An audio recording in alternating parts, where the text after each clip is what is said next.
Alright, everybody, this is Alec. It's been a while, so I have this GameCube controller right here, and you can definitely tell it's been through some wear and tear time after time. It's been dropped, it's been heavily, just dealt with.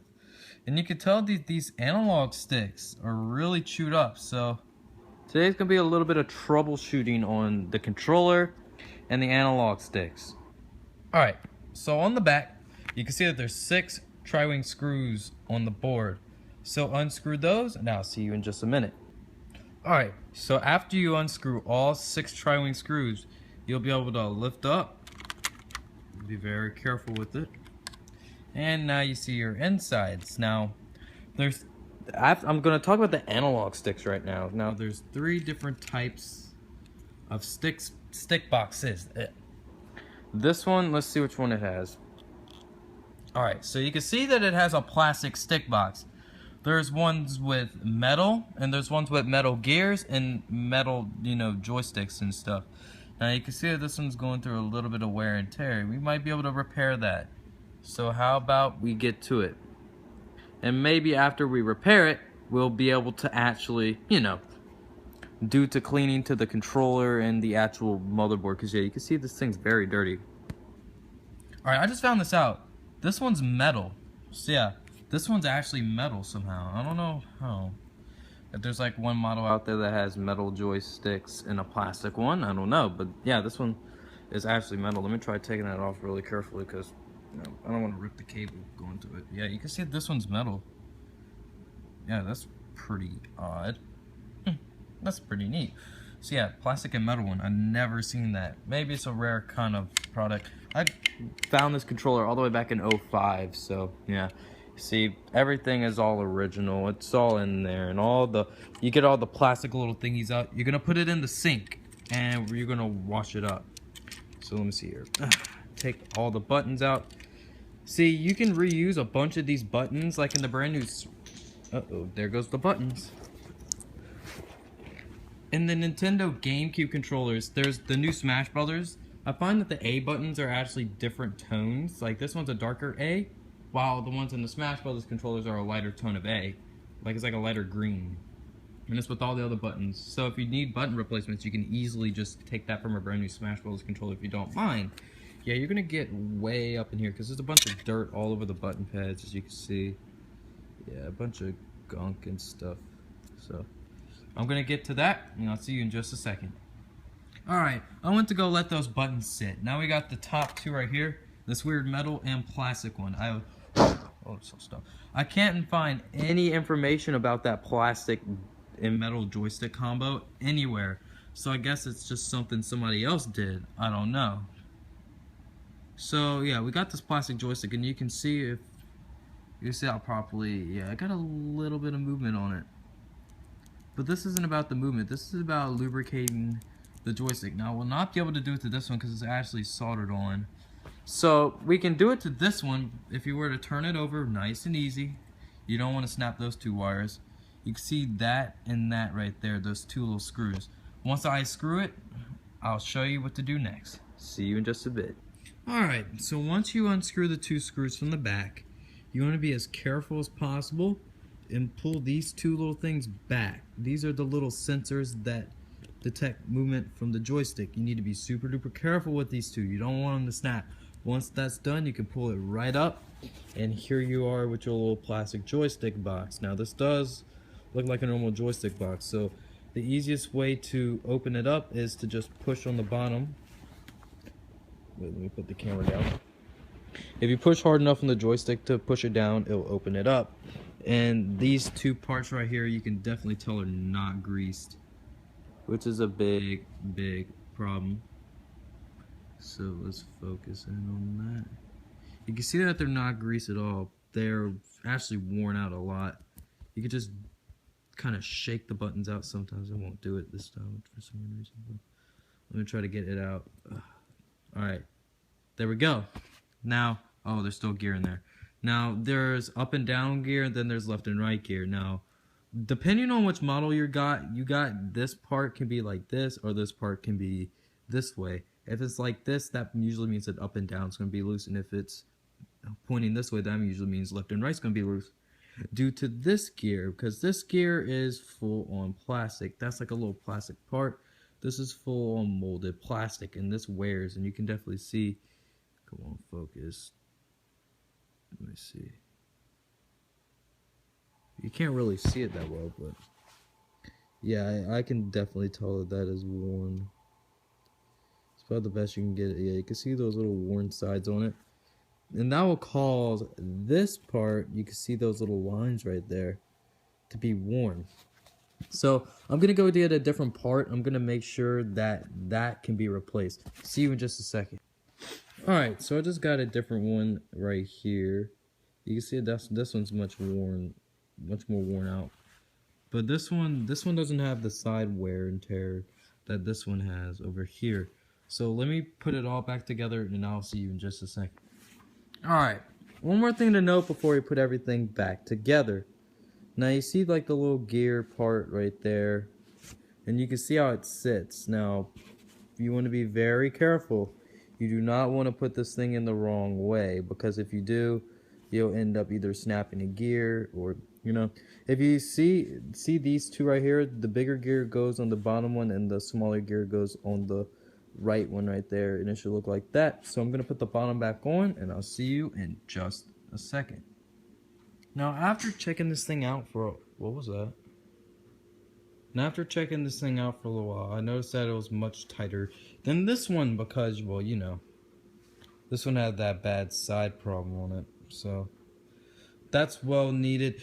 Now, in order to put this thing back, you also want to be very careful while putting it back because, you know, that wear and tear problem, plus these two little potentiometers. Now sometimes after taking them apart they can go to a different side, but if they're pointing straight you'll be able to click them in place like that, and now you're all done. Now see, it still does have a little bit of wear and tear on it, but this one isn't as bad as the other one. Believe me, that is good in my book. Let me try to focus in on that. Barely has any play at all. Now that I'm looking at it, it looks very good too. Now I almost forgot to do one thing, which I am going to have to take this thing back off, but I'm just showing you how to put it back on, and that is lubricating the analog stick. So I'm going to show you how to do that, and I'll meet with you in just a second. Alright, now I am still going to lubricate it, but I put a brand new black bottom on it because I found that this little white bottom right here was kind of rusting or kind of scratched on the bottom, so it made it feel rougher. But this one feels much smoother than the other one, so that's one tidbit. If yours is feeling rougher, and if you have another plastic stick on it, you can just replace the bottoms to make the C-stick have, you know, the bad part. But this C-stick, there's something really wrong with it. It's that same problem with the other one. Look, there's a little piece of cat hair.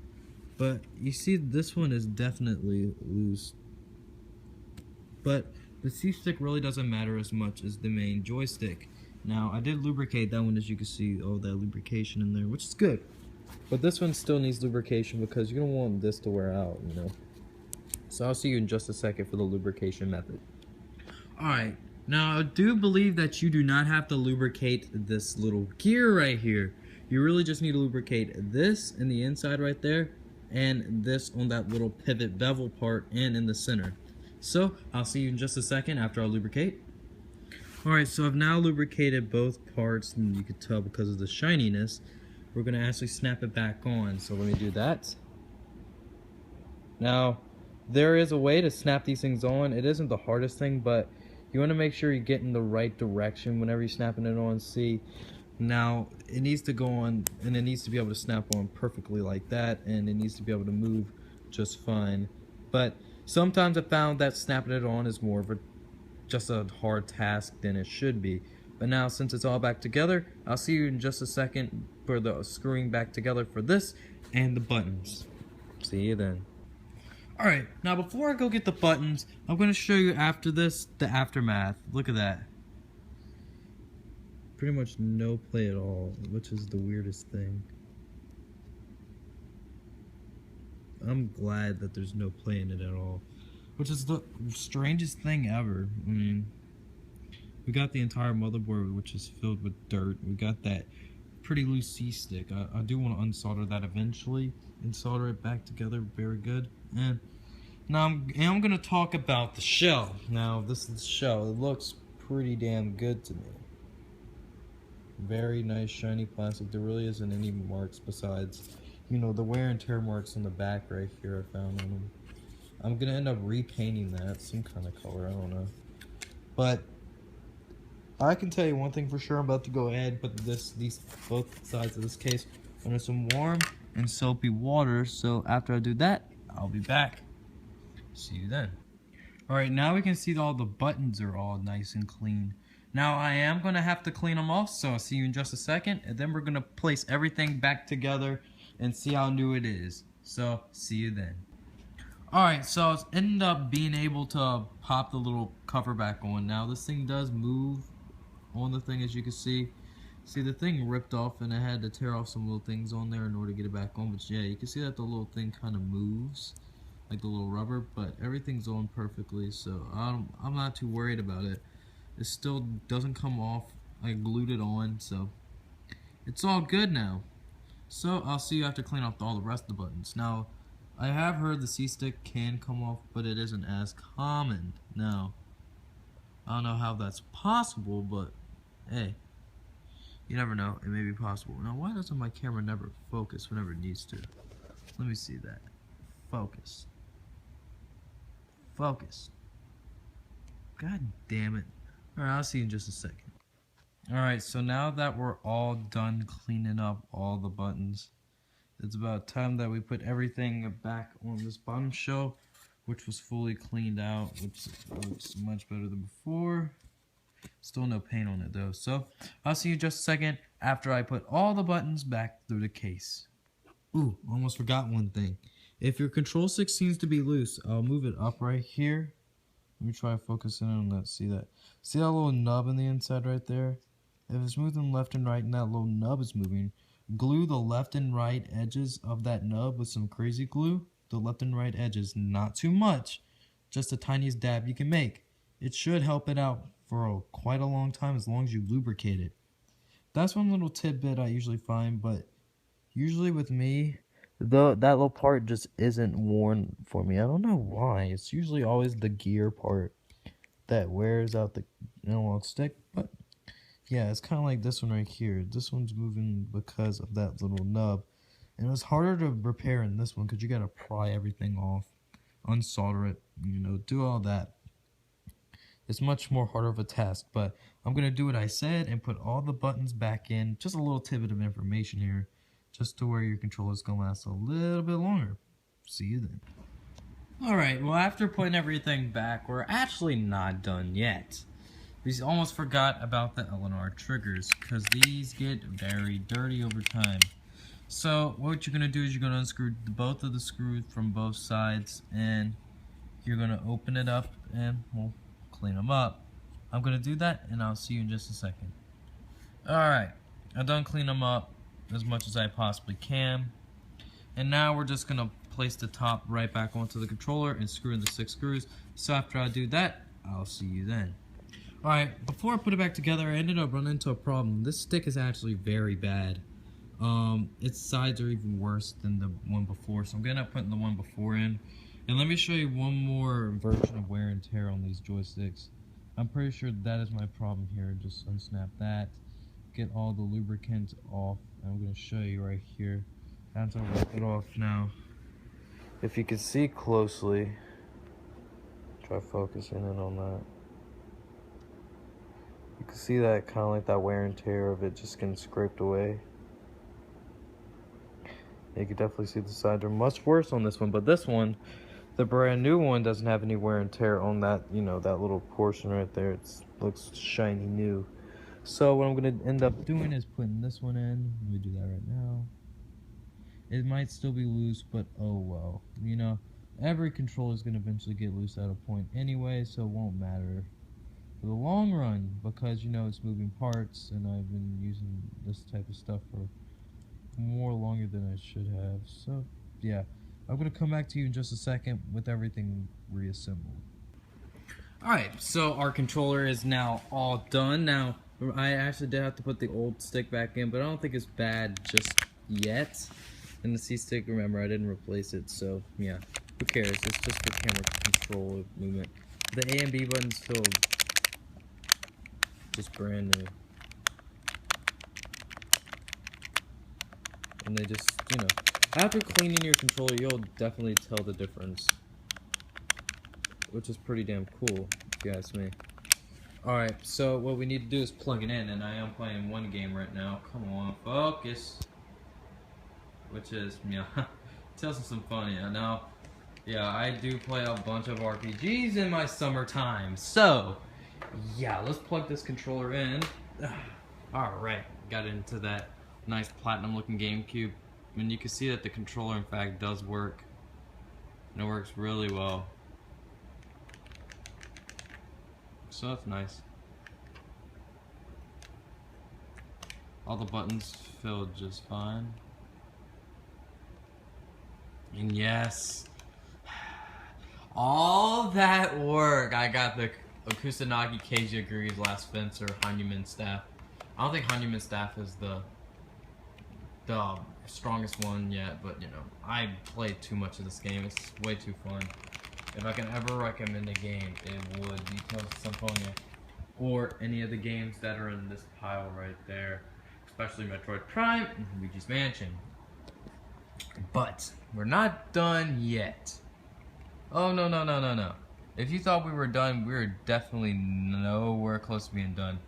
Cause I feel like cleaning up a controller means we gotta clean up a console also. So yeah, I'm guessing this thing is really dirty in the inside. So I really want to clean up the GameCube. Maybe, you know, intensify a pot. You know, the pot for the laser. Duh. Not actual pot, you motherfuckers. Yeah, I don't think this joystick is bad yet, but of course I have more than one GameCube analog stick. So if you don't, then wow. But I also found out that there's like this weird stuff on the bottom of this one. I don't know what it is, but it's weird. But you know, this thing does end up working really well, so it doesn't really matter to me. So later tomorrow, I might end up posting a video about what did I do? I might end up posting a video about repairing a GameCube. So, this thing's nice and shiny. This has been Alec. It's been a while since I posted a video, maybe about a year or so. But, I'll leave you with this. This is probably the most comfortable controller ever invented. So, see you guys later.